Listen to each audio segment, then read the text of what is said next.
YS99 news ముందుగా headlines చూద్దాం. కాగజ్ నగర్ నియోజకవర్గ కార్యకర్తల సమావేశం.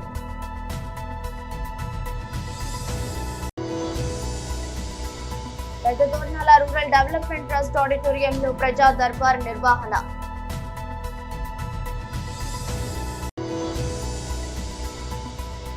తిరుపతిలో 3 అంతర్రాష్ట్ర దోపిడీ దొంగల అరెస్ట్.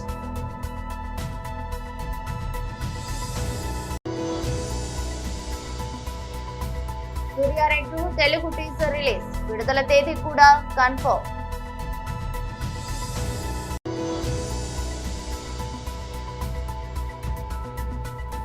వందే భారత్ ప్రయాణికులకు కొత్త సదుపాయం.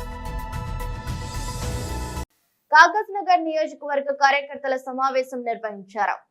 మీ అంతటా మీరుగా స్వచ్ఛందంగా ప్రయాణం చేసి ఇక్కడికి విచ్చేసిన మా సిర్పూర్ కాగజ్ నగర్ ఆడబిడ్డలకు, ఎందుకంటే అన్నదమ్ములు అంటే ఏ అంగేసుకుంటే ఆ అంగేసుకొని బండెక్కి వచ్చేయచ్చు, కానీ ఆడబిడ్డలు కూడా 400 కిలోమీటర్లు ప్రయాణం చేసి వచ్చారంటే ప్రత్యేకంగా మా ఆడబిడ్డలకు.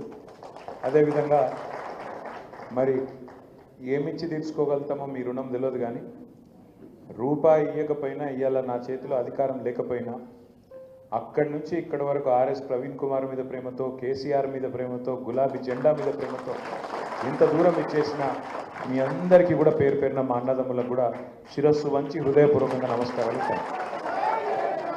సోదరులు శ్యామరావు గారు, మోయిన్ గారు, సోదరులు ఓదెలు గారు, అదేవిధంగా సోదరి వరలక్ష్మి గారు, తమ్ముడు మనోహర్ గారు మాట్లాడిన మాటలు బహుశా మీ అందరి మాటలు, మీ అందరి అభిప్రాయం అని నేను అనుకుంటా ఉన్నాను. దాదాపుగా అందరి అభిప్రాయం కూడా ఒకటే అనుకుంటాను. మీ అందరికీ నేను ఇచ్చే మాట ఏంటి అంటే, అప్పుడప్పుడు సూర్యుడు కూడా మబ్బుల చాటుపోతాడు, కానీ మళ్ళీ తిరిగి సూర్యుడు మబ్బుల చాటు నుంచి బయటికి వస్తాడు. మళ్ళీ ఎప్పట్లాగానే ప్రపంచము, ఈ ప్రపంచంలోని జీవరాశులు ఎప్పట్లాగానే అద్భుతంగా బతికేదానికి మళ్ళీ అవకాశం ఉంటుంది. తాత్కాలికంగా మన చంద్రుడు కూడా మబ్బుల చాటుకుపోయింది, మన కేసీఆర్ గారు. కానీ మీ అందరికి నేను ఇచ్చే మాట ఏంటి అంటే, మీ దయతో, మీ ఆశీర్వాదంతో, మీ త్యాగ నిరతితో, మీ సంకల్ప బలంతో తిరిగి తప్పకుండా మన ప్రభుత్వం వస్తుంది. కేసీఆర్ గారు తిరిగి ముఖ్యమంత్రి అవుతారు. తప్పకుండా నేను మీకు ఇచ్చే మాట, ఆర్ఎస్ ప్రవీణ్ కుమార్ గారు మీకు అండగా ఉన్నతమైన స్థానంలో మన ప్రభుత్వంలో ఉంటారు. మీరు భయపడవలసిన మాట, కానీ ఉన్నతమైన స్థానంలో ఉంటారు. మీరు కూర్చోండి, ఉన్నతమైన స్థానంలోనే ఉంటారు. మీకు ఇవాళ ఎట్లా అండగా ఉన్నాడో మళ్ళీ మన ప్రభుత్వం వచ్చిన తర్వాత కూడా అంతే గొప్పగా, అంతకంటే గొప్పగా అండగా ఉంటారు. సిర్పూర్ కాగజ్ నగర్తో నాకున్న వ్యక్తిగతమైన అనుబంధం మీ అందరికి కూడా నేను కొంత పంచుకోవాలి. నేను రాజకీయాల్లోకి తెలంగాణ ఉద్యమం ద్వారానే వచ్చిన. ఆనాడు కేసీఆర్ గారు కరీంనగర్ ఉప ఎన్నిక, కరీంనగర్ పార్లమెంటుకు రాజీనామా చేసినప్పుడు 2006లో నేను కూడా నా ఉద్యోగానికి రాజీనామా చేసి సార్కి చెప్పకుండానే పనిచేయడం మొదలుపెట్టిన. ఆ తర్వాత ఒక ఆలోచనతో, ఎందుకు కాగజ్ నగర్లో మనం మొదటి నుంచి ఎంతోమంది ఉన్నారు, అక్కడ నాయకులు ఉన్నారు, కార్యకర్తలు ఉన్నారు, తెలంగాణ కావాలన్న కోరిక ఉంది, కానీ ఎందుకో అక్కడ ఫలితం వస్తలేదు, మనం ఎమ్మెల్యే కొట్టలేకపోతున్నామని చెప్పి 2006 నుంచి 2009 దాకా నేను కూడా కొంత అక్కడ ప్రయత్నం చేసిన. అనుకోకుండా ఆనాడు మిత్రుడు, ఈరోజు మన మధ్యన లేరు, కావేటి సమ్మయ్య గారు మున్సిపల్ చైర్మన్గా ఆనాడు ఉండే, వారి ఇంటికి స్వయంగా నేను వచ్చినారు. నేను వచ్చి 2007-8లో వారిని రిక్వెస్ట్ చేసి ఆహ్వానించి పార్టీలో సమ్మయ్య గారిని చేర్చుకున్న మొదటి రోజే వారికి మాట ఇచ్చి, అన్న మీరు తప్పకుండా భవిష్యత్తులో ఇక్కడ నుంచి శాసనసభకు నిలబడాలి, మీరు గెలవాలని చెప్పి వారి గెలుపు కోసం కూడా పనిచేసి ఆనాడు వారిని శాసనసభ్యుడిగా చేసుకున్న విషయం కూడా మీ అందరికీ కూడా తెలుసు. మీ అందరు కూడా ఆనాడు చాలామంది ఇందులో సమానతతో పనిచేసిన వాళ్ళు కూడా అందరు కూడా ఉండవచ్చు. అట్లా వారు మొట్టమొదటిసారి గులాబీ జెండా ఆనాడు 2009లో కదా, పెద్ద దోర్నాల రూరల్ డెవలప్మెంట్ ట్రస్ట్ ఆడిటోరియంలో ప్రజా దర్బార్ నిర్వహణ. ప్రకాశం జిల్లా పెద్ద దోర్నాలలోని రూరల్ డెవలప్మెంట్ ట్రస్ట్ ఆడిటోరియంలో మండల పరిధిలోని ప్రభుత్వ అధికారులు, ఎంపీడీఓ నాసరెడ్డి, తహసీల్దార్ కిన్నెర శాంతి ఆధ్వర్యంలో ప్రజా దర్బార్ కార్యక్రమాన్ని నిర్వహించారు. ఈ ప్రజా దర్బార్ కార్యక్రమానికి విశిష్ట అతిథిగా ఎర్రగొండపాలెం నియోజకవర్గ తెలుగుదేశం పార్టీ ఇన్ఛార్జ్ గూడూరు ఎలక్షన్ బాబు హాజరయ్యారు. ఈ నేపథ్యంలో ఇన్ఛార్జి గూడూరు ఎలక్షన్ బాబు మాట్లాడుతూ మండల పరిధిలోని సమస్యలను అధికారుల దృష్టికి తీసుకుని వస్తే ప్రభుత్వ అధికారుల సమన్వయంతో సమస్యలు తీర్చడంలో తెలుగుదేశం పార్టీ ముందుంటుందని అన్నారు. తెలుగుదేశం పార్టీ అధికారంలోకి వచ్చిన తర్వాత కొంత మేరకు నీటి కొరత గ్రామంలో సిమెంట్ రోడ్లు ఏర్పాటు చేయడం జరిగిందన్నారు. పట్టణంలో మనకు ముస్లింలు అత్యధికంగా ఉన్నారు. అయితే మనకు చంద్రబాబు నాయుడు గారు మొట్టమొదటి ముఖ్యమంత్రి అయినప్పుడు శాఖాన్ని ఇక్కడ మంజూరు చేస్తున్నారు. తర్వాత వచ్చినటువంటి తుఫాను కారణంగా పైన ఉన్నటువంటి రేకులు గోడలన్నీ పడిపోవడం జరిగింది. కాబట్టి గౌరవనీయులు మన ఇన్ఛార్జి వర్యులు గారు ఈ సమస్య దృష్టి పెట్టి ఈ దోహాల పట్టణానికి ముస్లింల సౌకర్యార్థం శాఖాన్ని మంజూరు చేయించవలసిందిగా ముస్లింల తరఫున కోరుతున్నాం.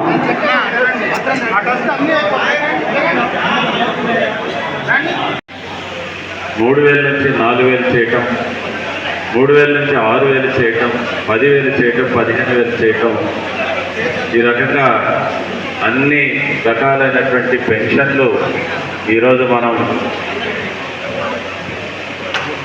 ఇచ్చిన మాట ప్రకారం పెంచి ఈరోజు పేద వర్గాలను ఆదుకుంటున్నటువంటి పరిస్థితి మనందరూ కూడా తెలుసు, మనం చేస్తూ ఉన్నాం. అదేవిధంగా మహిళల విషయానికి వస్తే సంవత్సరానికి 3 గ్యాస్ సిలిండర్లు ఇస్తామని మాట చెప్పి దానిని ఈరోజు మనం అమలు చేస్తున్నటువంటి పరిస్థితి ఈరోజు మీ అందరికీ కూడా తెలుసు.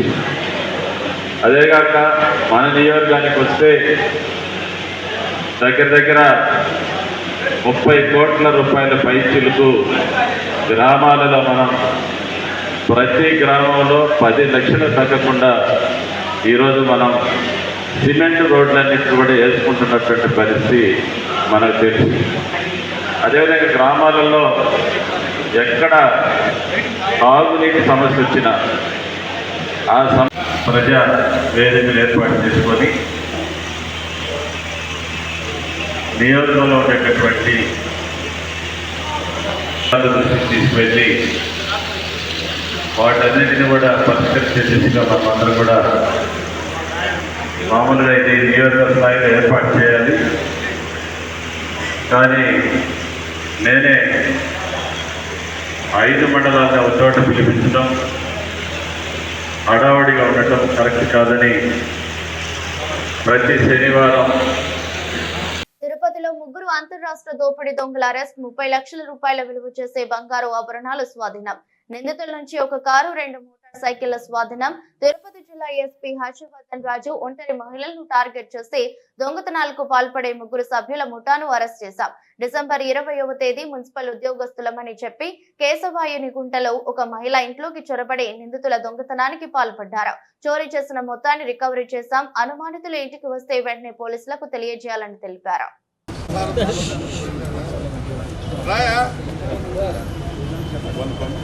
ఏం లేదు సార్, మీడియా సోదరులు రిక్వెస్ట్ చేస్తున్నాం, ఏం ఇచ్చిన రావాలా అంతర్రాష్ట్ర దొంగ చేయని. ఓకేనా ఉండు సార్ సార్ సార్ మిగతా వాళ్ళు వస్తుంది.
క్రైమ్ స్టేషన్ పోలీసు ఈ ఒక 3 నిందితుల్ని అరెస్ట్ చేయడం జరిగింది.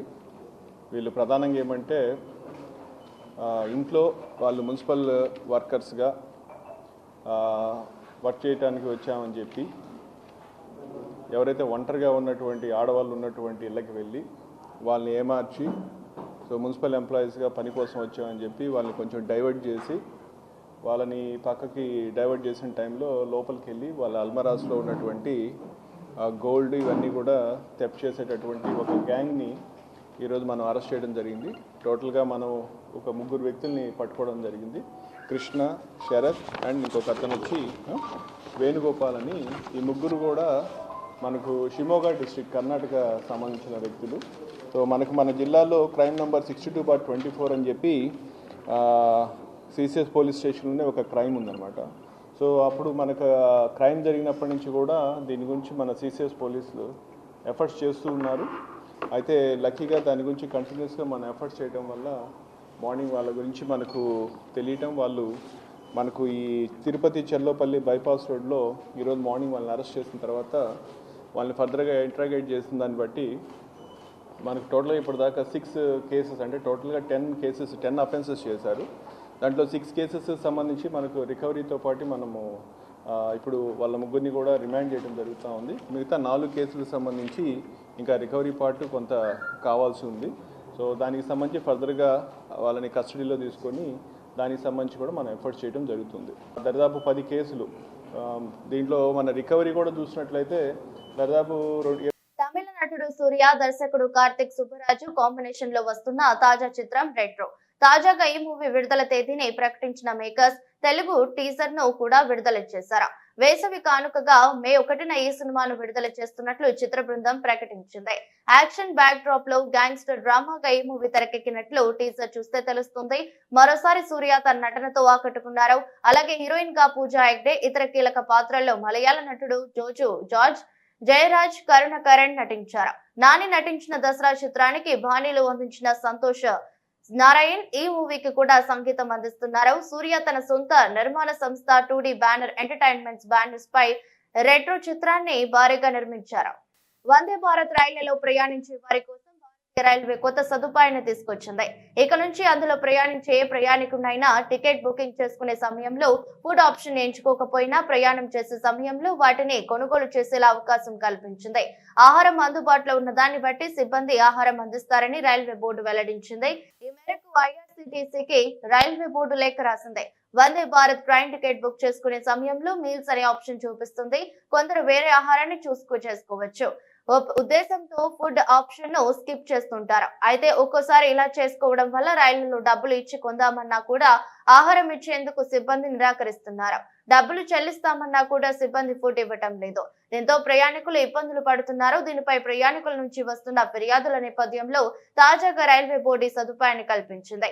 అంతేకాకుండా రైళ్లలో ప్రయాణికులకు అందించే ఆహారం పరిశుభ్రంగా ఉండేలా చర్యలు తీసుకోవాలని కూడా ఐఆర్సీటీసీకి సూచనలు చేసింది. ప్రయాణికులకు అసౌకర్యం ఉండకుండా రాత్రి 9 గంటల తర్వాత ట్రాలీల రూపంలో విక్రయాలు చేయకూడదని చెప్పింది. అబద్ధాలు అసత్యాలే జగన్ ఎజెండా. టీడీపీ రాష్ట్ర అధ్యక్షులు పల్లా శ్రీనివాస్ యాదవ్ మీడియా సమావేశంలో మాట్లాడారు.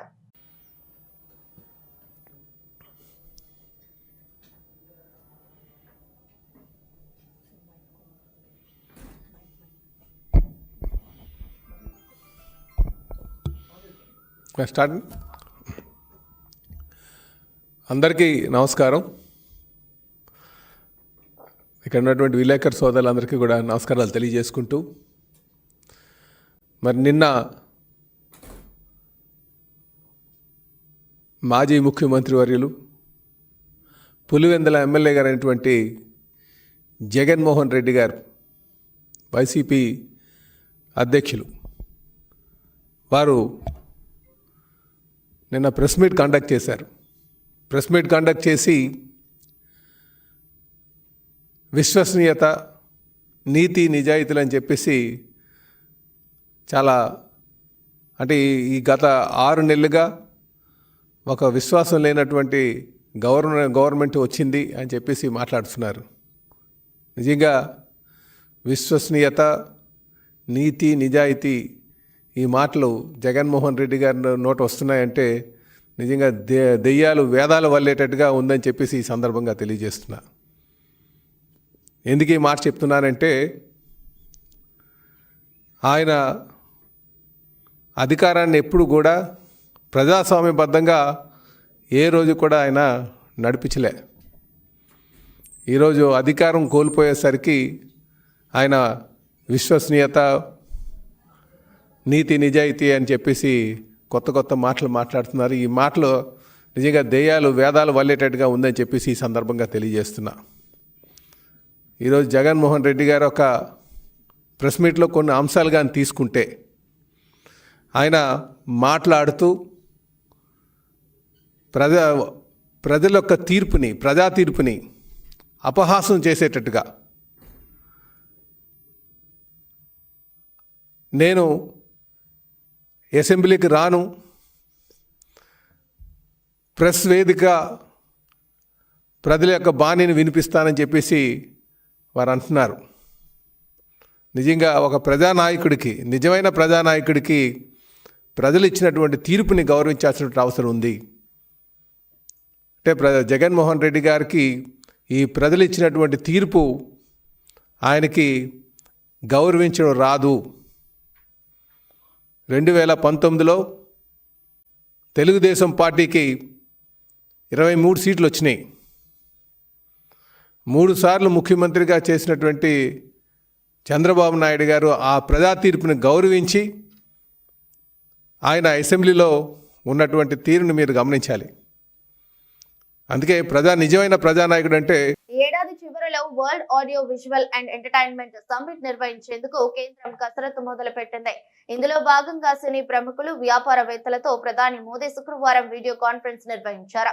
వారి సలహాలు, సూచనలు స్వీకరించారు. ఈ సమావేశంలో అమితాబ్ బచ్చన్, రజనీకాంత్, చిరంజీవి, నాగార్జున, అమీర్ జాన్, అక్షయ్ కుమార్, అనుపమ్ ఖేర్, హేమ మాలిని, దీపికా పదుకునే, ముఖేష్ అంబానీ, ఆనంద్ మహీంద్ర పాల్గొన్నారు. ఇక తనను ఈ సమావేశంలో భాగం చేసినందుకు మెగాస్టార్ చిరంజీవి ప్రధాని మోదీకి ప్రత్యేకంగా కృతజ్ఞతలు తెలిపారు. ఈ మేరకు చిరు ఎక్స్ ట్విట్టర్ వేదికగా ఒక పోస్ట్ పెట్టారు. తనకు దక్కిన ఈ గౌరవానికి ధన్యవాదాలు తెలిపారు. గౌరవనీయులైన ప్రధానమంత్రి నరేంద్ర మోదీకి ఈ గౌరవానికి ధన్యవాదాలు. WAVES వేవ్స్ సలహా బోర్డులో భాగం కావడం, ఇతర గౌరవనీయ సభ్యులతో పాటు నా అభిప్రాయాలను పంచుకోవడం నిజంగా ఒక అదృష్టం. మోదీ జ్ఞాన సంతానమైన వేవ్స్ ఇండియా తాలూకు సాఫ్ట్ పవర్ ను ప్రపంచంలో దాని అర్హమైన ఎత్తులకు నడిపిస్తుందనడంలో నాకు ఎటువంటి సందేహం లేదు. త్వరలోనే అన్ని ఉత్సాహాలకు, కొత్త పునాదులకు సిద్ధంగా ఉండండి అంటూ చిరు ట్వీట్ చేశారు. हमारे चिरंजीवी गारू ने भारतीय फिल्मों के वर्ल्ड मार्केट, उनके पोटेंशियल के बारे में विस्तार से बताया और मैं मानता हूं ये पहलू अपने आप में बहुत महत्वपूर्ण है. आज जब पूरी दुनिया भारत के प्रति आकर्षित हो रही है तो हमें भी अपनी सॉफ्ट पावर को दुनिया के पास ले जाना है. మాజీ మంత్రి విడుదల రజని ప్రెస్ మీట్ నిర్వహించారు. ఇదంతా కూడా ఒక రెడ్ బుక్ రాజ్యాంగం రాష్ట్రంలో నడుస్తుంది. మరి ఈ రోజున ఇది ఎలా అయిపోయిందంటే మన రాష్ట్రంలో ఇదొక పాలసీ మాదిరిగా, ఇదొక గవర్నమెంట్ పాలసీ. ఈ గవర్నమెంట్ పాలసీ రాష్ట్రం మొత్తం ఇంప్లిమెంట్ చేయాలి కావచ్చేమోనని ఇక ఇది ముందుకు కొనసాగుతూ ఉంది. ఇదిట్లా ఉంటే మన చిలకలూరుపేట నియోజకవర్గంలో ఈరోజు నియోజకవర్గ పరిస్థితి ఏంటంటే ఒక ఆటవిక అరాచక పాలన చిలకలూరుపేట నియోజకవర్గంలో కొనసాగుతుంది. ఇక్కడున్నటువంటి ఎమ్మెల్యే పుల్లారావు గారు అవినీతికి ఘనపాటి, పత్తిపాటి అని చెప్పొచ్చు. ఇక్కడ ఒక చక్కటి నరేటివ్ని, కట్టుకథ చక్కగా అల్లి ఒక వ్యక్తిని ఈ పుల్లారావు గారు స్టేషన్కి పంపిస్తాడు. పంపించి ఒక కంప్లైంట్ ఇప్పిస్తాడు. ఇదంట 5.5 ఏళ్ల కిందట 2019లో అట ఒక టీడీపీ సామాన్య కార్యకర్త సోషల్ మీడియాలో అబ్యూజివ్గా, అసహ్యంగా పోస్టులు పెడితే దానికేదో స్టేషన్లో కంప్లైంట్ వెళ్ళిందట. పోలీసులు డ్యూ ప్రొసీజర్ ఫాలో అయ్యుంటారు. దానికి నాకు సంబంధం ఏంటి? ఇప్పుడు ఈ కట్టు కథను ఎలా వెళ్ళారంటే, ఈ వ్యక్తిని ఎమ్మెల్యే కంప్లైంట్ ఇప్పిస్తాడు. ఇక్కడ పోలీసులు కంప్లైంట్ నమోదు చేస్తే అది ఎమ్మెల్యేనే చేపించాడు, ఈ పుల్లారావు గారేనని అనుకుంటారు జనం అని చెప్పి ఇక్కడ ఇప్పించి ఇక్కడ ఏమీ చేయకుండా మళ్ళా ఇదే కంప్లైంట్ని హైకోర్టులో ఇప్పిస్తారు. హైకోర్టులో ఇప్పించిన తర్వాత హైకోర్టు ఏమంటది? హైకోర్టు ఏమన్నదంటే, ఇది హైకోర్టు ఆర్డర్, నేను చదివి వినిపిస్తాను. Learned assistant government pleader takes notice on behalf of the respondents and state seeks time for getting instructions. List in second week of February 2025. ఇది ఆర్డరు. అంటే దీని అర్థం ఏంటంటే, దీని రెస్పాండెంట్స్ ఎవరైతే ఉంటారో అంటే పోలీసులు, హానరబుల్ హైకోర్టు పోలీసులని రిమార్క్స్ అడుగుద్ది ఈ కంప్లైంట్ సంబంధించి. తర్వాత దీన్ని ఫిబ్రవరి 2nd వీక్కి పోస్ట్ చేస్తుంది. ఇంత ఈ ఆర్డరు. ఈ ఆర్డర్లో ఏమీ కూడా నా మీద కేసు ఫైల్ చేయమని, ఎఫ్ఐఆర్ కట్టమని ఏమీ లేదు. ఈ ఆర్డర్ ఇలా ఉంటే ఈ హానరబుల్ హైకోర్టు ఆర్డర్ని దీన్ని ఈ పుల్లారావు గారు అదే వ్యక్తితో మళ్ళా ఎస్పీ ఆఫీస్కి పంపించి. వార్తలు ముగించే ముందు మరోసారి హెడ్లైన్స్. కాగజ్ నగర్ నియోజకవర్గ కార్యకర్తల సమావేశం.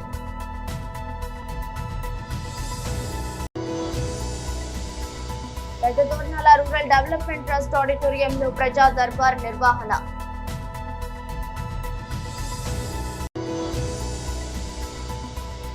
తిరుపతిలో 3 అంతర్రాష్ట్ర దోపిడీ దొంగల అరెస్ట్.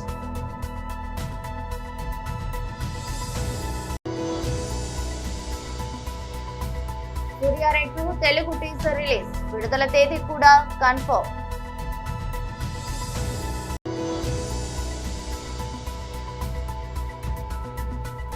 వందే భారత్ ప్రయాణికులకు కొత్త సదుపాయం. ఇదరస్ట్ బులెటిన్, మరో బులెటిన్లో మళ్ళీ కలుద్దాం. అంతవరకు సెలవు, నమస్కారం.